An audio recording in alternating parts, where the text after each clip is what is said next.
Welcome to the Mostly Pod Out at Night. Mostly, I am Graveyard, joined by my co-host Salem. Hello. This is episode 155 of our weekly All Things Horror podcast. Yes, we are back, and yes, Salem is in fact alive, and we are celebrating the dog days of summer by going back to Camp Crystal Lake, or Camp Blood for all you hip people out there. And we are doing the biggest horror franchises all month long. We'll be starting with the first Friday the 13th films before they started having just ridiculous taglines and not really even having Friday the 13th in the title anymore by the end of it. Kind of just like, I'd say not every franchise. Halloween's always been Halloween. There's never been, Michael Myers, Revenge on Haddonfield type titles like that. That's everything else. Well, I mean, there was like H2O. It was Halloween H2O, but yes, but I mean, it was Halloween 20th anniversary. Yes, I know. I'm just saying, like, H2O was the title of it. Yeah, I mean, because it feels like every other thing out there just eventually just starts just calling it the villain's name. Freddy's dead, or Leatherface. Yeah. So. Well, that's because that's what people are calling it anyway. I think they're just like going with. That's fair. Going with what the people are saying. That's fair. I guess technically never had Pinhead's Revenge, so that's good. Huh. As always, Hellraiser should not have been made, is the tagline. But I digress. All right, we're going to start off with the original Friday the 13th from 1980. And for anyone who has seen Scream, you know who the killer is already. That's right. It's not Jason Voorhees. I think a lot of people get really confused when they go back and watch this one the first time, knowing that Jason's the mainstay of Friday the 13th, but he's not really in it. Right. Well, yeah, because by the time I watched this first one, like, I hadn't watched any of them, but I was like very aware of the film, and like I knew who Jason was. Like, I know like the iconic killer, the hockey mask. Like I knew who he was. So when I went back to like, I'm gonna watch the whole franchise, and I watched the first one, I was like genuinely surprised that it wasn't Jason. You know what I mean? Like, because he's the iconic person, so you assume he's the killer in every other movie. Like every other franchise works that way. Yep. This is the only one that's like, the first one does not.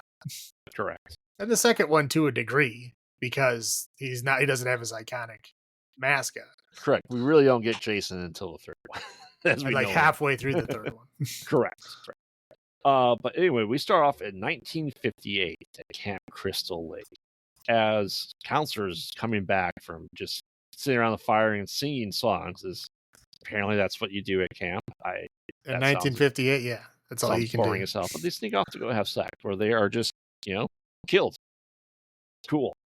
Then flash forward to present day, being 1980, on Friday, June 13th. And honestly, this is probably the only one that takes place generally in like one day on Friday the 13th. I think a lot of them take it over like at least a day or two. Well, I don't think any other film mentions Friday the 13th at all. No. Like the first one, yeah, they make a point that it does happen on Friday the 13th. Okay, got it. But like every other film after this, like it's just the name of the franchise. Like no one mentions it at all. Right. Despite being Jason's birthday. Right. Well, I'm just, I mean, like you're titling the films that, like Nightmare on Elm Street, they always go back to Elm Street. You know what I mean? Like, right.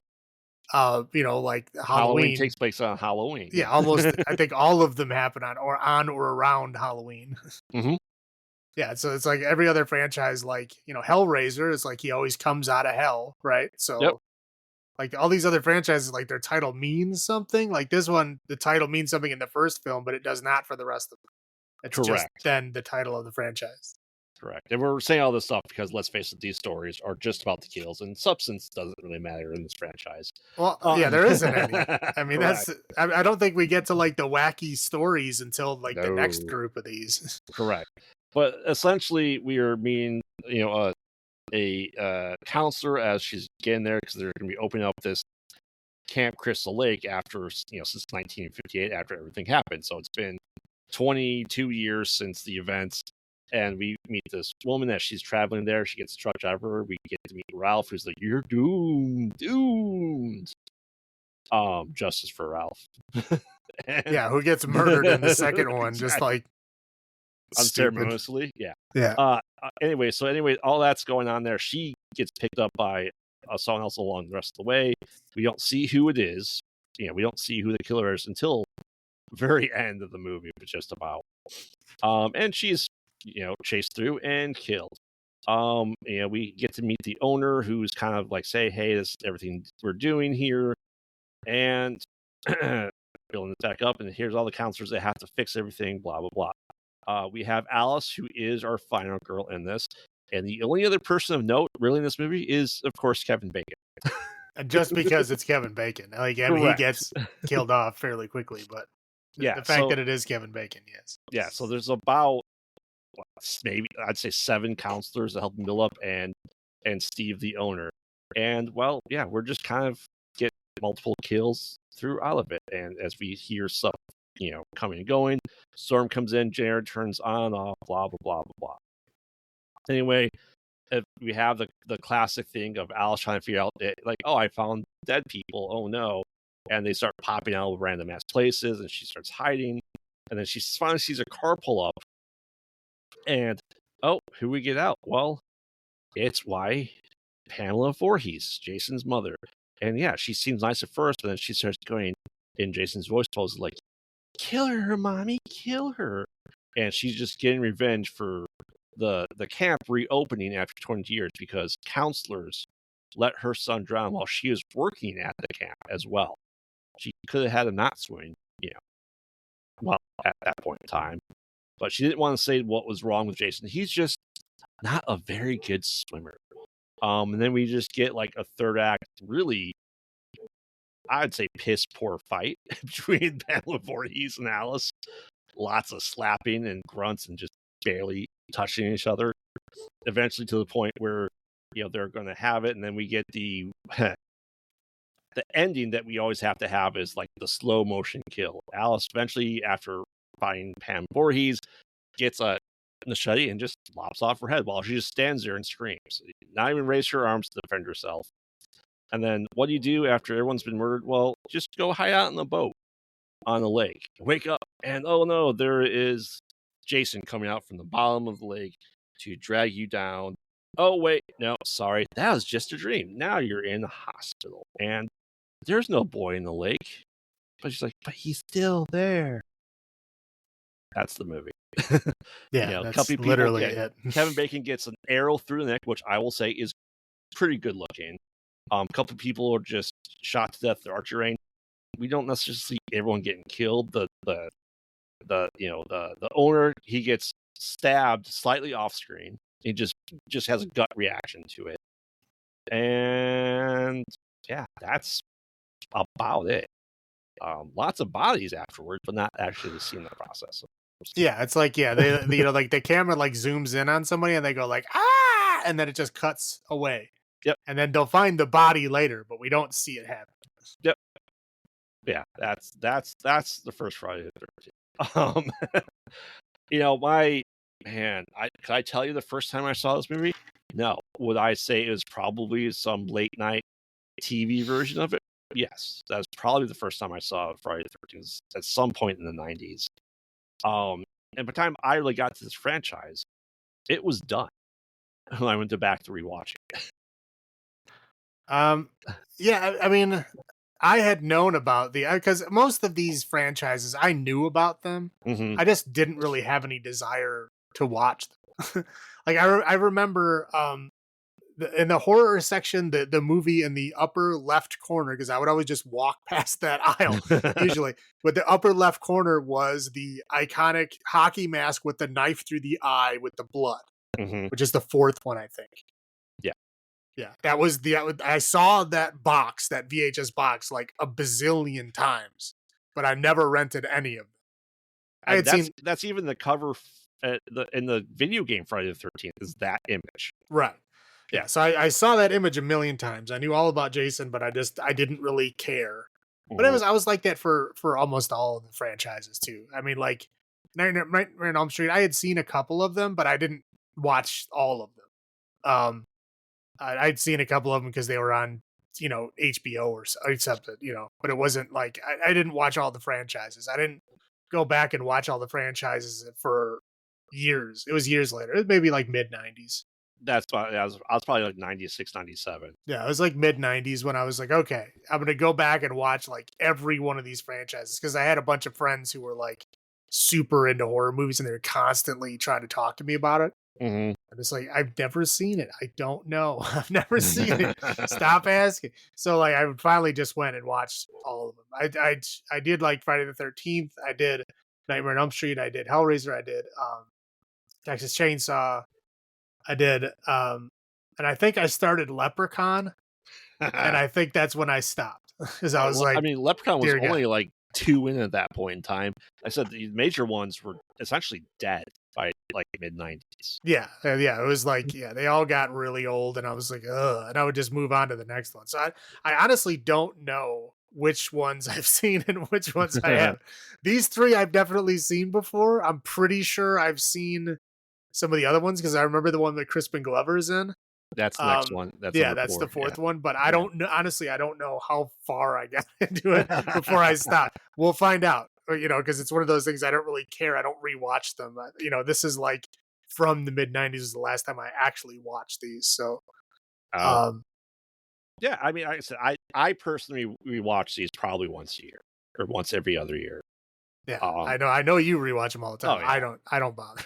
Oh yeah, I mean he is on my horror sleeve, so I have to pay homage to the guy on my sleeve, right? If I didn't like him, he would be on my sleeve as a tattoo. I mean, maybe you just like the design or I mean, I do like the design. something. Yeah. Do you want me to start with my highlights? Hey, why don't you do that? All right. Well, first and foremost, the score, with one exception, is phenomenal. It is very string heavy, and it's very, and as I was watching this, as I was taking notes, I'm like the string part is very like Alfred Hitchcock-esque, Psycho-esque, and I don't think I've ever really paid much attention to it before.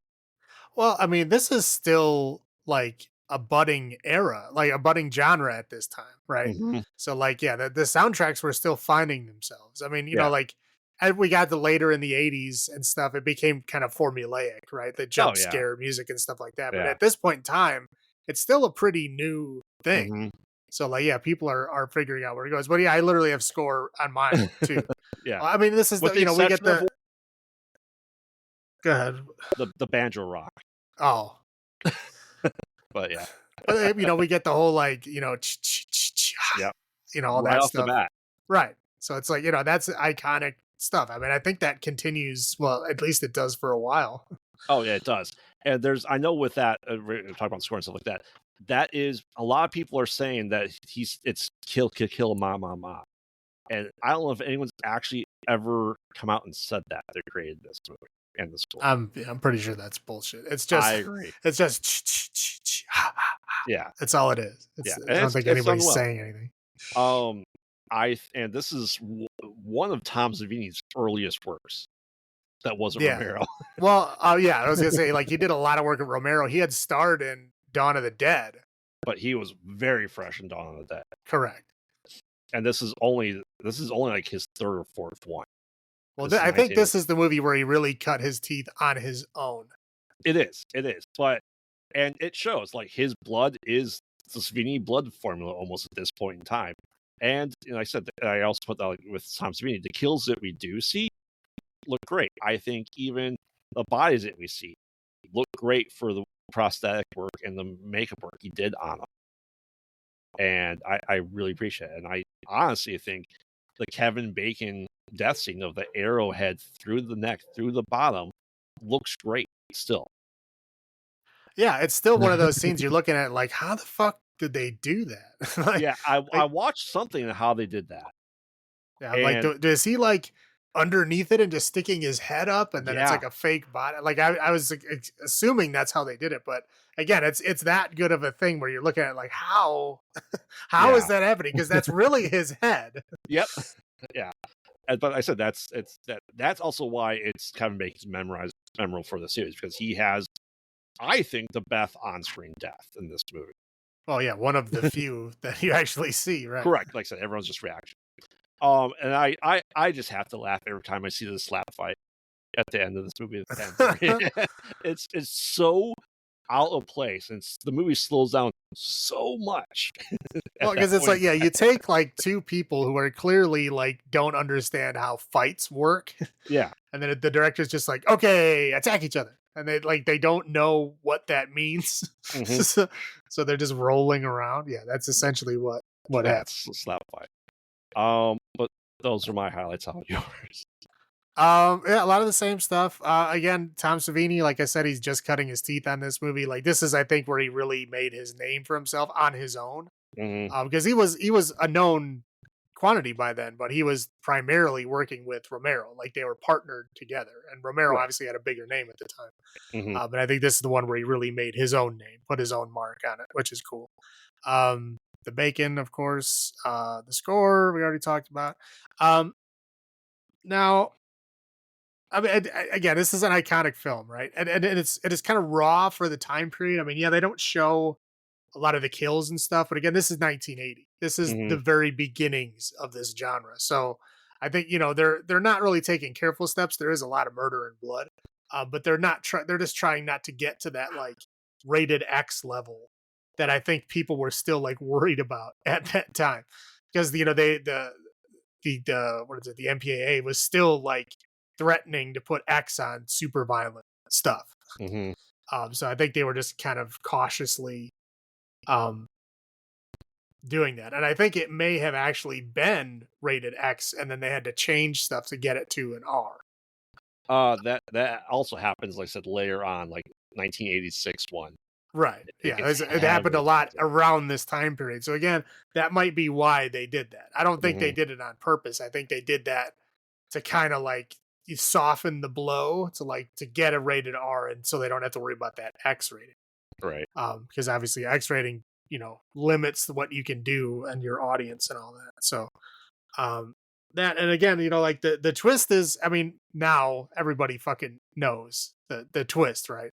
Yeah. But like at that time I was like, people would start talking about it. I'm like, no, shut up, I haven't seen it. um so I was literally did not know it wasn't Jason until the end of it. I was like, oh wow, there's a like genuine surprise. Mhm.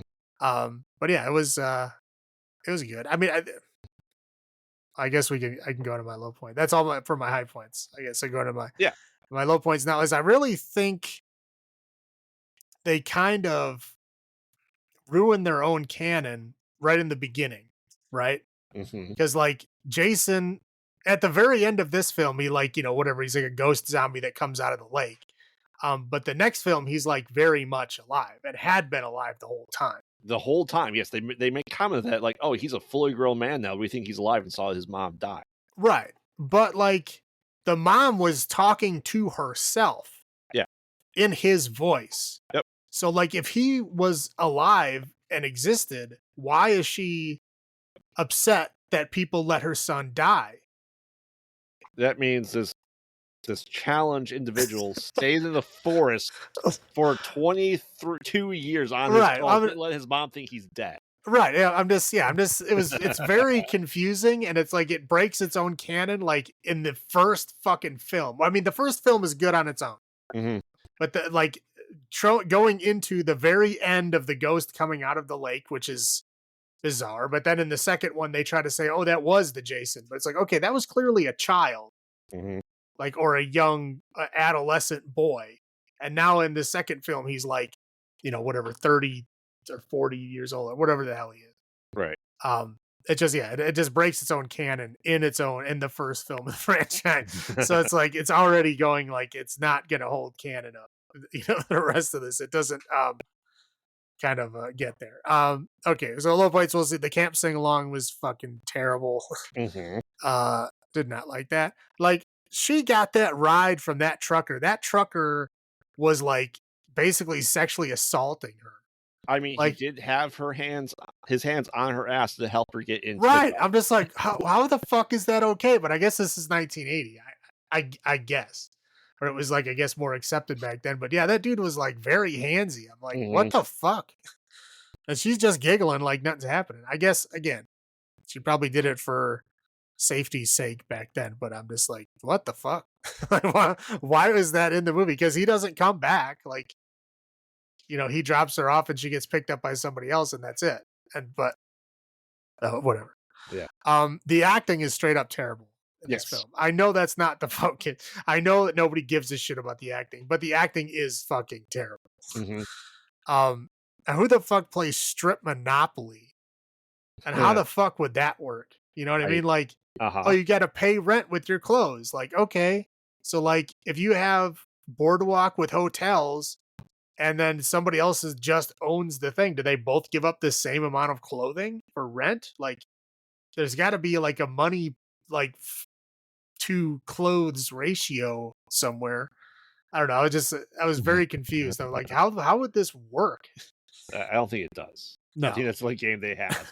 I was like, it has to be a simple game. Like strips, anything has to be a simple game. Win, lose. When you lose, you take off something. Like Monopoly is not like that close unless you finish the game, which everybody knows in Monopoly takes hours to Yeah. fucking finish. So I didn't get that. And then again, like I said, most of these kills happen off screen. Hmm. And we get like the camera zooming in and they go, ah, and then cut. Yep. And then, the next scene is somebody wandering around. I wonder where they are. Oh no, there's the dead body hanging on a door. That's basically it. Yes. But again, I understand, where the MPAA was at that time period. I know it was very, they had to step very gently and not put, forceful stuff in there because they didn't want to get that X rating, which would, you know, kill them. So I kind of understand why it's just kind of goofy looking back on it. Yeah. That's all I guess. Yeah. And I gotta say, of course, this originally started off as a parody of Halloween. How this is a parody of Halloween, I don't know. I would love this in that version. Like I said, I also said handsy truck driver, Christian songs, then sex. Yeah, that's how the real world works, dude. I know. I said that banjo rock, like that. There's no way those guys would be listening to that song they're listening to in that truck. I was yeah. When I was in high school, the horniest women I knew were from Catholic girls. Oh yeah, like from Catholic school, like without a doubt. yeah. So much darkness. It is so dark in this movie. You know, it's amazing how little you actually see in some of the the third act scenes. And I refuse to believe that Pamela Voorhees has the upper body strength to be hoisting these people up, feet off the ground with arrows, to just put the owner in a tree. And what was the purpose of her hiding the bodies this way? She didn't kill anyone. Like, I understand it's for us to have these jump scares for the people we didn't see dead, but she wouldn't be able to do that. There's no way. She was using leverage. I guess. And as she's trying to open the door, and then it stops, and then we see the car drive. Like, how far does she run back just to get the car to just try to make that entrance? Like, there's a lot of things that don't make any logical sense when you think about it being Mrs. Voorhees. Oh yeah, no, yeah. The logic of the film doesn't make any sense. Like I said, the logic of her talking to herself in Jason's voice, and yet somehow Jason was alive the whole time. Yeah, sure. Like even if you're like a misshapen guy who's lived in the woods his whole life, if you see your mom fucking talking to herself, something's fucking wrong. Yep. Oh yeah. All right, that's all I have. So our olives this week is for barnyard weapons, because we'll get into reasons for that because there's a lot. Well, yeah. Other than the first one, there's a lot of weapons in barns. Hell yeah, that's where you keep all your good weapons. So Salem, how many barnyard weapons out of 10 do you give Friday the 13th from 1980? Again, this is the first film. It's an iconic film. I do like it. I mean, the acting is terrible, and I guess I know that's not the point, but I'm just saying, like, there are things. There's glaring issues with the film, but I think the heart of the film really comes through, and it kind of overshadows a lot of it. So I'm going to give it an 8.25. Yeah, as you said, this is only the second horror franchise really in existence. Right. Because this is before Halloween 2, and it kind of beat Halloween 2 to the number of stuff, and kind of kicked off the slasher franchises of the 80s. I don't think Halloween kicked it off as much as people think it did. It took a while for it to happen. But this is a strong movie, and they just get a little bit more ridiculous each and every one after this. Yeah. But this is, like I said, a great standalone thing, and I'm going to give this 8.5 Barnyard Weapons out of 10. I think this is a classic. I think this is, in my opinion, one of the best Friday the 13th. Well, it is. It is good. It is, and it is, like I said, the only one that focuses on it actually being Friday the 13th. There's a reason for the title. The rest of these films don't even touch on it. That's just the name of the movie. It has nothing to do with the story. Right. It's not like he wakes up on every Friday the 13th. Right. Yeah. All right. Well, take us through part 2 with the just explosive title that we get. Yeah. Friday the 13th, part 2. Like the fucking title is the same. Mm-hmm. It's like the same Friday the 13th that goes forward. The only thing, it doesn't break the glass when it gets there. Yeah.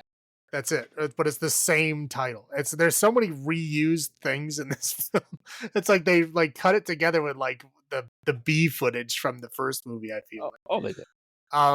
Anyway, so the very beginning is the same girl from the end of the first one wakes up at home like months later. Apparently her insanity just wore off. Yes. And she's like, "Oh, I was having a bad dream," because of course she's flashes back to the fucking the entire third act. Yeah, like literally, it's like I think I lost count, but I think it's almost 10 minutes long. But yeah, so we go back, we watch the entire fucking ending again. The whole run into the boat part and all that shit, everything, the whole bullshit we watch again. In case you missed the first movie. Yeah, and then she wakes up going like, "Ooh, what a bad dream." And then she goes like, "Oh, I hear something." She's walking around her house and she opens up the fridge and Jason's mom's head is in the fridge. Mm-hmm. And then she gets murdered. Now, she's obviously not at Camp Crystal Lake. We'll get to that point. How the fuck did Jason track her down, and how did he, like, his giant misshapen face, like, somehow hunt her down? And well, whatever. I guess it doesn't. Oh, we'll get to that in a little point. So it doesn't matter. So anyway, now we got, this is like 5 years after the first one. We fast forward. Now 1985 in this world. I'm keeping track of the time. Just so you know. So it's like 5 years later, and it's somebody, and it's not the same camp. It's like another camp next to that other camp. Mm-hmm. I don't think they say the name of the camp. I think they purposely leave it vague to so you can still call it Camp Crystal Lake, but it is very clearly not the same camp. Yeah, it's the same Crystal Lake. Well, it's the same lake, yes, but the camp is different because they talk about how they're not supposed to go into the other camp. Mm-hmm. And this is his own camp that was next to the other camp that he paid money to renovate or whatever. Yeah. And he put money into it to renovate it, whatever. So we get our new cast of characters who are very scantily clad, I would say. Like, most of the women are barely wearing clothes. Like, for being a poison ivy infected camp, yeah. Yeah, I'm going to say like the women are wearing like bare midriffs, like, the shirt is barely covering their chest. I mean, like, pants with their ass hanging out. I mean, it's like every woman is dressed like the same way. It's very bizarre. So anyway, so they're all like, cleaning up, except for, oh no, that was the girl the cook dying. That was in the first one, right? Yeah. Yeah. So this one is just like everybody's like fixing up the house. There's a guy in a wheelchair for some reason. Yes. But yeah, I got no problem with guys in a wheelchair working. I'm just saying, like, I'm pretty sure these cabins wouldn't be like wheelchair accessible. You're in the middle of the fucking woods. 1985, no. Right. So I kind of felt bad for him tooling around, but he seemed to be doing all right. Whatever. So they're all like, fixing up the camp and like building it up. Their kids are supposed to be there in like, I think what they said, like 2 weeks or something. Yeah. And so they're all like just preparing the camps to go. And then they kind of get everything all set up. And then they're like, okay, well, we have one last night where we can go out and party. and get drunk. And then after that, we're going to be, dedicated to finishing this up. So we're going to have our last, night of party fun. And so the owner guy and most of the people leave, and a couple couples stay behind. Hmm. And of course, the one goes to get it on right away. They're both murdered. And then the wheelchair guy and his lady friend, they're like playing. I don't know, what are those video games? It's electronic hockey, electronic I football. was like, they wouldn't show the screen. I'm like, show the screen. What the fuck is it? But it was like a giant, like beige colored, Hmm. like it looked like one of those, like the race car ones where you just like move the car in like 3 different spaces. Yeah. It Oh, looked like one of those, only it was like the giant version because it's 1981. early Tiger handheld electronics. Yeah, yeah. But I was like, show the screen. I want to see what it looks like. Hmm. But anyway, so yeah, they're like playing a game, and then eventually they like, you know, she like comes out and asks him, "Is everything paralyzed?" Very funny lady. But yeah, so he's like, "Not everything. I can make do." And so they're going to get on, and then well, he gets killed. She like runs around outside for a while. She gets killed too. And then like slowly but surely the other people start trickling in from the party. And like as they get there, they all want to get it on, and so they all get killed. And basically they all just get murdered until we're down to the last girl, who is like kind of like the owner's like assistant. Yeah. Um Kind of. I mean, we got this vibe in the first one too, where it was like the owner guy's like in his 30s, Hmm. and these women are like very clearly like very early 20s. It's kind of a creepy relationship, but anyway, because it was like she was his assistant, but she was also like his girlfriend, I guess. Yeah. I don't know, it was bizarre. Anyway, so he gets killed, and she is like, the final girl. And as she's running away from him through the woods, she finds this old, like, beaten up house out there. And it's like, looks like a shack that somebody built out of like spare parts. And so she goes in there, and it's like an old, beat up old place. She goes in the back room, and she finds a shrine to um Pamela Voorhees You're right. with her head on it and her sweater there. So he, Jason, we know it's Jason now because he's got a bag over his head with one eyeball. Yeah. Which he has two eyeballs, but the other one doesn't work because it's in a mask. So they don't think he needs to see out of that eye, I Hmm. guess. I mean, like he would still be able to see out of that eye. Obviously, the actor can't because of the mask, but like he would still be able to see out of that eye. It would be all like, on the other side of his head or whatever. Anyway, so he breaks into the room, and she has the genius idea to put on the mom's sweater and then pretend that she's the mom. Yeah. And she, oh, Jason, like, put down your machete. Don't murder me. I'm your mama. And so she like, gets on her knees, and she goes to kill him with the machete. And he like at the last minute realizes it's not his mom. That leader of the camp, who was like everyone, we all assumed he was dead because he was gone for like, I don't know, the last third of the film. He just all of a sudden shows up and goes, oh my God. So he starts wrestling around with Jason, and he's about to get murdered by Jason. And she comes up and like chops him with the machete. Like So in the like, side of the neck. yeah, like, yeah, goes, like, comes in through the space between the neck and the shoulder, and then like cuts all the way down, like a good, like 6 inches in. Yeah. Through his collarbone. Right. Yeah.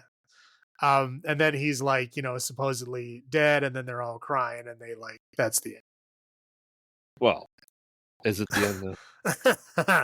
end. Yeah. I mean, and it's funny because the third one does the same thing that this one did, which is Oh, funny. But absolutely we'll does. get there in a second. Yes. But I don't think that I miss anything. Oh, she also has that little dream sequence as well. But yeah, who knows if it's real or not? I don't know, because like when she's being taken away, I'm say this is my low point right now. When she is taken away, Paul, the owner, is nowhere to be seen. So did he actually come back? Did he not? I don't know. Well, yeah, they never mention him again. Yeah, Correct. because Yeah. the third one, it was supposed to center around her, and she turned it down. Mm-hmm. and so they had to like come up with this other storyline at the last minute. Yeah, So yeah, so who knows? Who knows if she, if she was supposed to come back, if Paul was actually going to be there or not? We don't know. no idea. But yeah, we this is our true form of Jason, but sans hockey mask. Yeah. Well, I should say they took the bag off his head and he was like, actually in that one, yeah, they do show what he looks like at the very end, right? He if you said he was from the Hills Have Eyes, I would have said I believe you. He looks like a cross between a mutant from the Hills Have Eyes and Chunk Yeah, but from the Goonies. he has half his hair still Right. because I do put in my spoiler alert for downside of the third one, like he lost all his hair, poor guy. Well, For the third one. he survived a machete wound to his, Yeah, shoulder, neck, and chest that it scares the hair right off your head. I guess, yeah. But I said this is the true form. People really start thinking about it. But I want you to do your highlights first. Okay, so yeah, this is the first appearance of the actual villain of the franchise, which is funny because he doesn't show up until the second part. Well, I mean, I guess technically he was in the first one, but he was a child. Well, I mean that's what the whole lawsuit's about. So Yeah. of So video like, games. yeah, so that's the whole thing. So like technically I guess he was in the first one, but yeah, he's the real villain. He doesn't show up until the second Mhm. one. And this is his first appearance. Those old video games, man, I thought that was cool. I was trying to look at the screen. I'm like, what are these things? I need to know. Um, but yes, They're Mattel Electronics, just so you know. yeah, it's like they look like, I'm sure they were terrible, but I really wanted to see what 1981 handheld games look like. Mhm. Um, we get more kills shown in this film. There's still quite a few off-screen deaths for sure. But we do get to see more kills live in this one. Yeah. Which is nice. And then yeah, I literally wrote Jason's hill folk face. So you already said the hills have eyes, so yes, that's very much true. That's all I got. That's all I have. I put 5 years later, so I'm just like I said, I'm keeping track of the timeline here because Nightmare on Elm Street does this horribly too. It's 1985. That okay, so that scantily clad woman. So this dickhole of a guy shoots her ass with a slingshot, scares her, steals her clothes, and still is going to hook up with. Yeah, I mean, I guess it was slim pickings for her. Or because Everybody else was not at taken, all. I guess. But I'm just like I said, literally, like I didn't know slingshot to the ass was a turn on. In the early '80s, apparently it was. And to talk about some people going to the bar, and the people there are a handful of people that do happen to stay, but they're all the side characters that like he mentions a couple people by name, and he goes, I haven't met the rest of you. I'll get to know you later. And he doesn't because they disappear from the movie. Right. He's basically saying, we don't need to know who you are because you're going to be dead soon anyway. Or just not show up for the rest of the film. Correct. But no one generally talks about that ginger kid surviving the entire events of Friday the 13th Part 2. He's still alive. Like, he was drunk off his ass and survived the slaughter. And he might have been killed off screen. We don't know. I don't know, but it's never mentioned again. Like, if you ever want to bring back a character that was like, oh man, I almost died that night, but I was too drunk. That's a good way to bring him back. That's all I have, though. And the kills as well. I'll go on my low points. I go, how the hell did Jason find her? No idea. This is 1981. How are you gonna find someone? You're not. That's like he has a superpower of finding people and venturing outside Crystal Lake that he never has generally the rest of the series. Right. I always find it fascinating when cats come into a house from the window that they have to jump at you first to scare you because they're jumping through the window into you. I said that you can tell, like you have to know that tow truck has to be a setup, right? Because as soon as they leave the tow truck into the payphone, the guy immediately starts towing their truck. Poor Ralph. He didn't, take his own things into account. He went to another camp just telling their doom, but he died for his harbinger of doom. Poor other dog.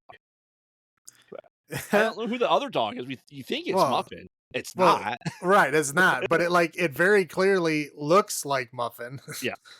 Almost to the point where I think it was supposed to be Muffin, and then someone made them change it and they had the dog still alive. Right. Yeah. And that's why I said, like, is Paul alive or dead? I don't think we're ever get the answer. I know that Jenny is said to be in an insane asylum forever after these events. But Paul, no idea. And it's interesting, like, this is bear country and poison ivy and ticks. There's also corn in that town. I, corn and bears don't generally go together in climate areas. No, you And don't think bears like corn? I don't think everyone's ever gone through a cornfield worried about bears. No, I don't think that's the thing. And We'll have to find out. that corn was tall as hell for being summer.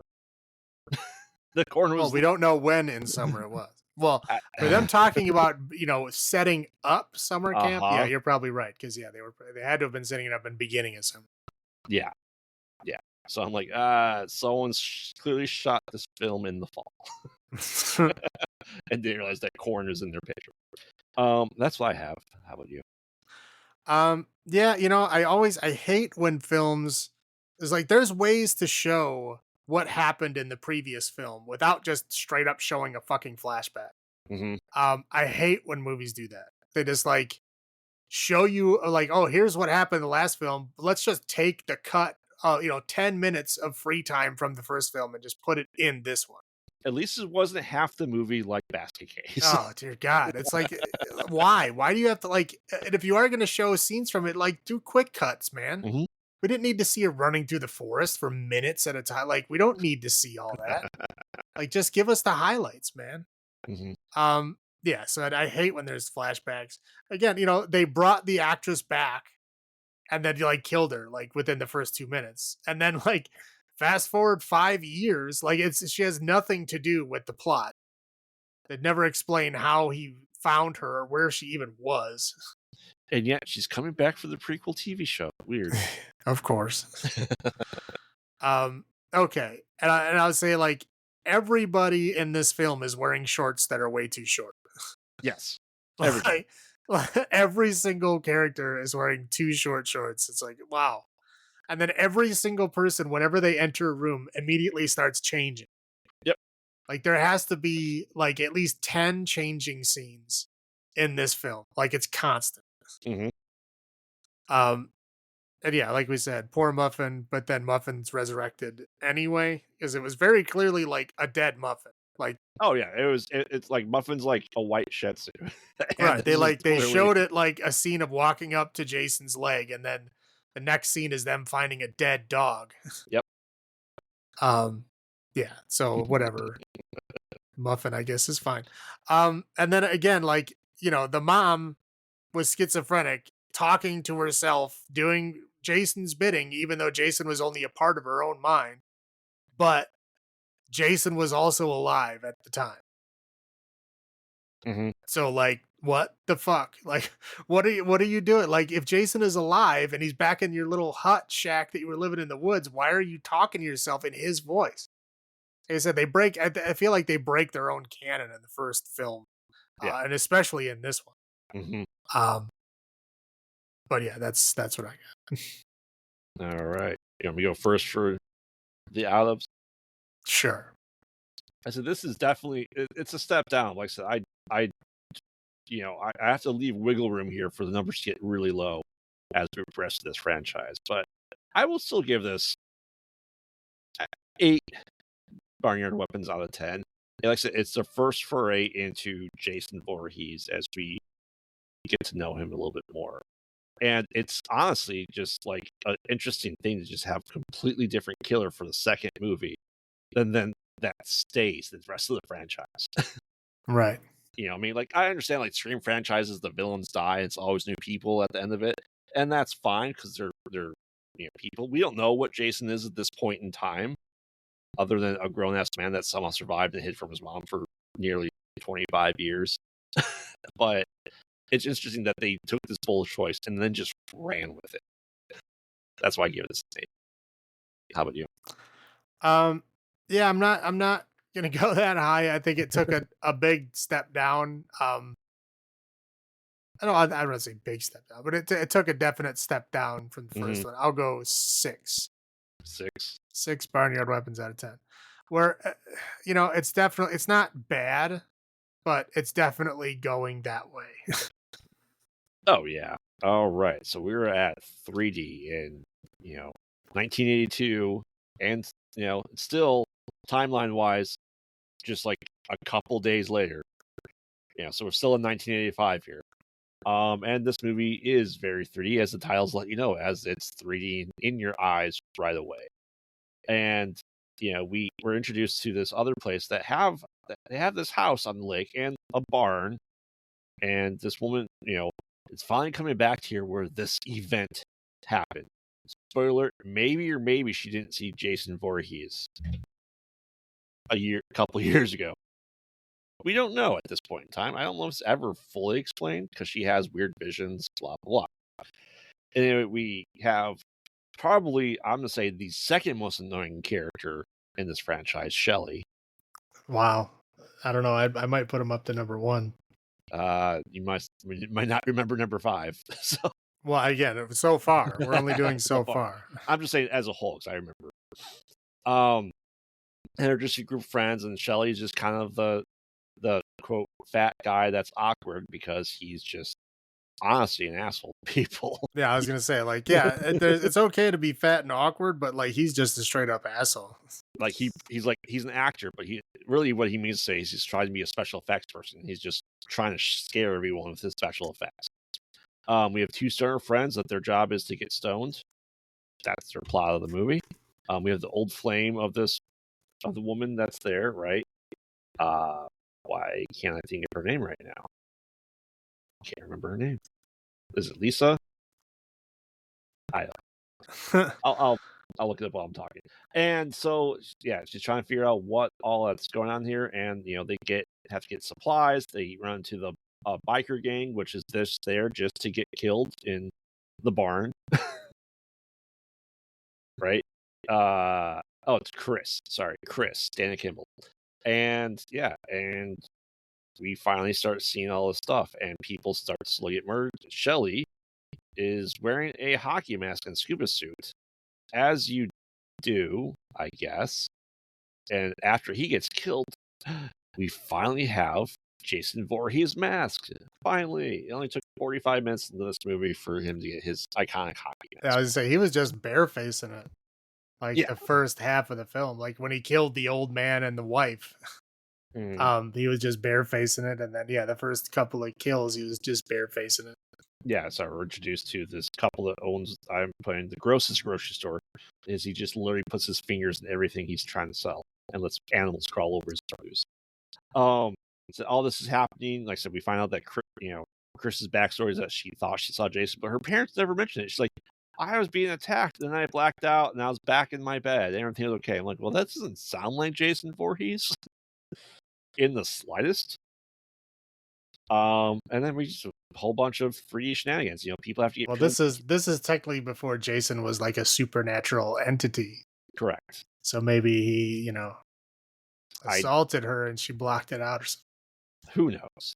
But anyway, we have 3D stuff. You have people getting killed with pitchforks, so we can see the poles. We have people juggling, so we can see it. Have yo-yos. We have stuff being thrown at the camera. Blah blah blah blah. Even the opening credits are Yeah. in 3D. Yeah, it's quite awful. Anyway, everyone kind of gets killed. The hippie people get killed. Guys on the shitter being spooked, and everyone's just trying to kill each other.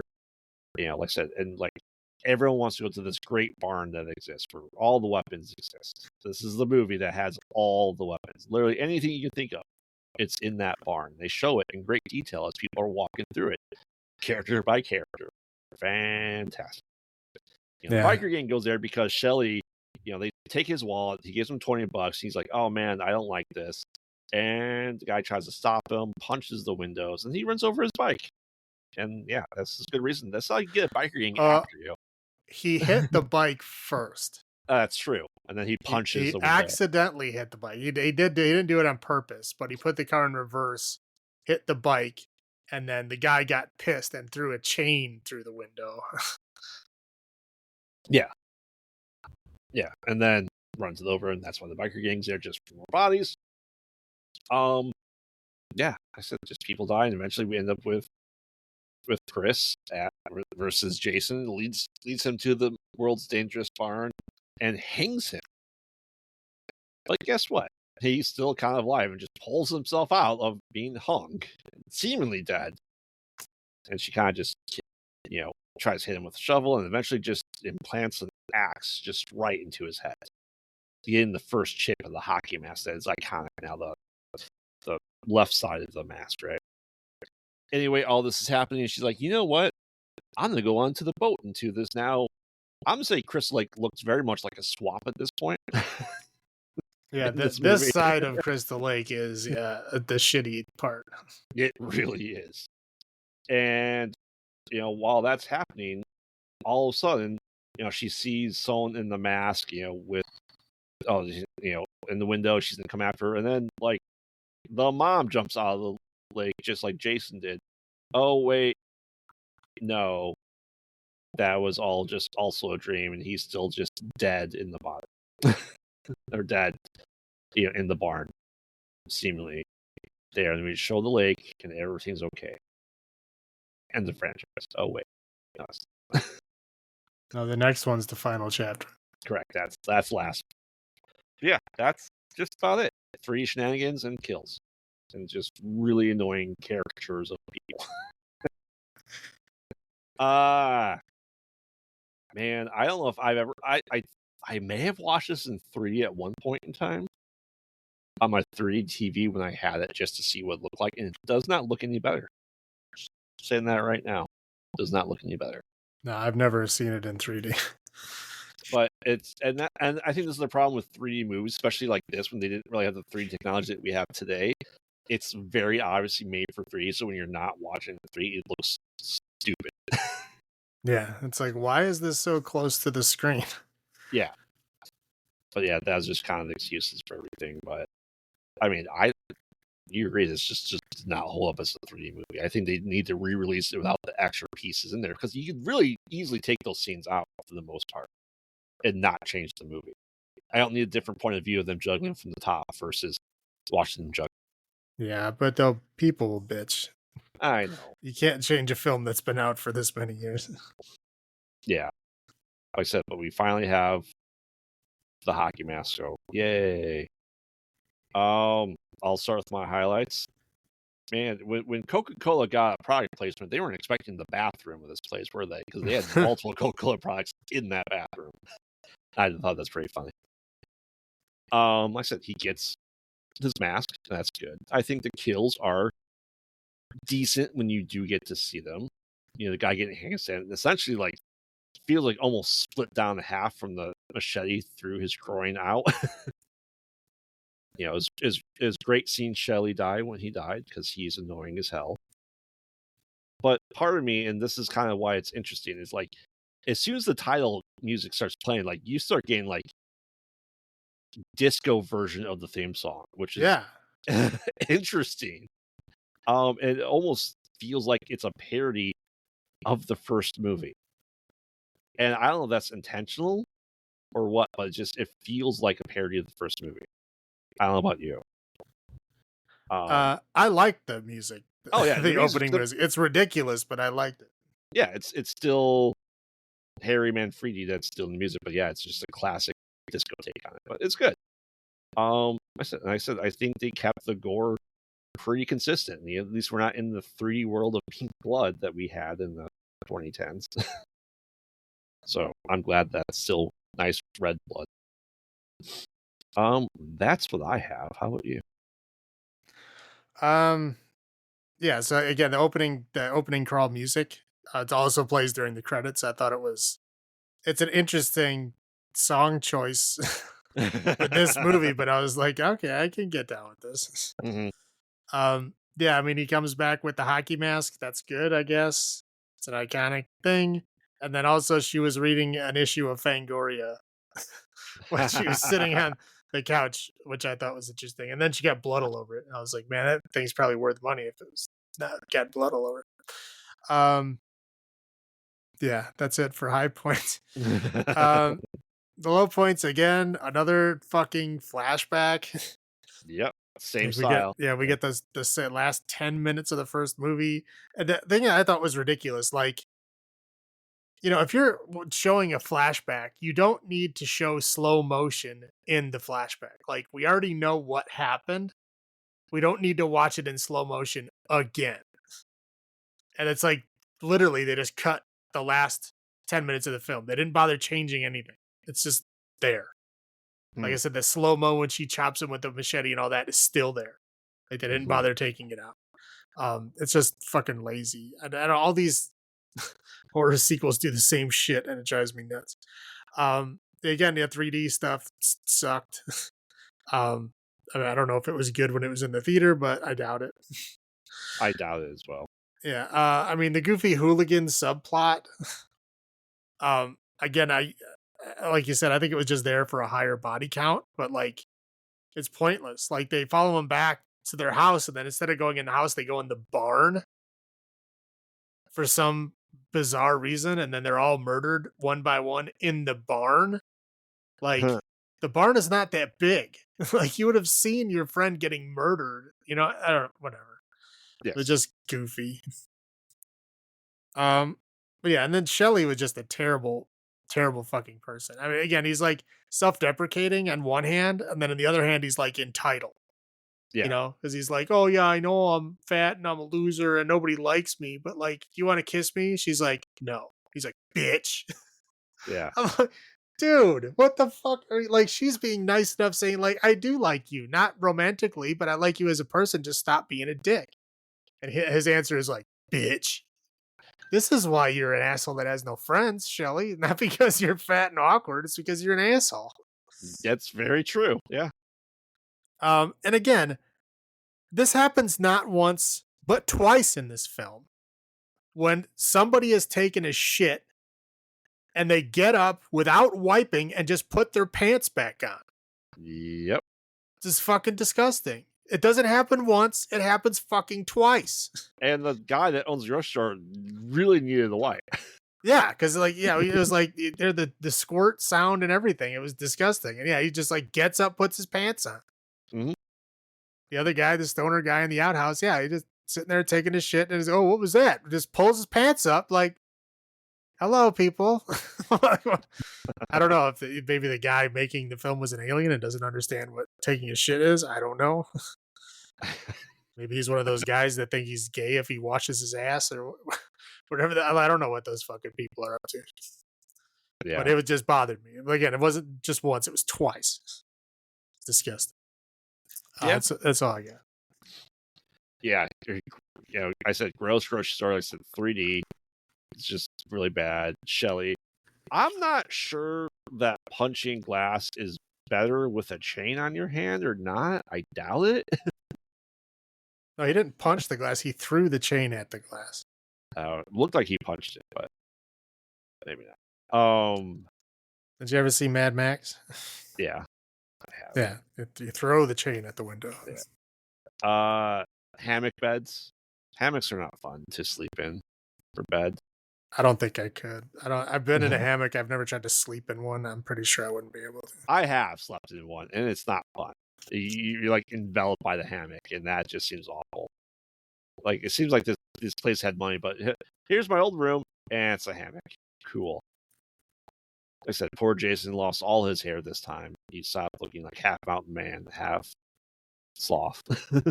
He looked like he was wearing a mask. He looked like he was wearing a Halloween mask. Oh, easily for sure. And he's like showing his mask off. And that's great. And I said, I did not like the mom ending. I thought that was just weird and stupid. And I said, I didn't like it. I'm sick of the dream sequences at the end. Well, yeah, Not we keep really. getting these, ambiguous endings. Like, what happened? What really happened? We don't know. Yeah. But that's what I have. So Salem, how many Barnyard Weapons out of 10 do you give Friday the 13th Part 3D? We're taking steps down here. And not in a, I mean, not in a good way. This movie is just not good. Mm-hmm. Um, I'll go 3.5. Oh man, not even 3 for 3D. No. No, yeah, so Shelley and 3 just really, really bring the story down for me. Like I said, I know this franchise doesn't. It's not good, but yeah, to me, this is why I liked the main character in this. Why I like Chris. Everyone else is just atrocious. So it probably, in my opinion, this is probably the weakest one of them all, if I recall it correctly. I will go down to 5 Garnier weapons out of 10. It just kills it. I'd love to just recut it without 3D and see if it's any better, and just change Shelley. I don't think the 3D is what made it bad. Well, I mean, and that's one thing. Like, I think the 3D is what made it bad, is because they're focused on 3D versus story. I think if it wasn't 3D, like, I understand what you're saying. I think if they attempt to just make a third one and not have it be 3D, you probably could have made a better movie. But If you want a better movie, you needed the lady from the second one to come back. That's true. That's very true. But yeah, this was like the scramble they came up with when they're like they found out the lady wasn't coming back. Yeah, and this is starting at one a year, which doesn't generally work for horror movies. If you do one a year, you start going downhill really fast. I think this is kind of showing a template of that. All right. Anything else you want to add before I close this out? Nope. All right. So our month-long look at Friday the 13th franchise continues next week, and we'll start with the final chapter, A New Beginning, in Jason Lives, as I'm going to call it the Tommy Jarvis trilogy, because he's the closest thing we have to a recurring protagonist in this franchise. But don't worry, the taglines will just keep getting better as we go along, so stay tuned all month long, and we'll see if anyone can keep machete-wielding hockey player down, because it gets bad before it gets better. I know that. But remember, we watch bad movies, so you don't have to. And this has been Graveyard saying, have you checked on the children? This is Salem saying, long live the new flesh. Good night.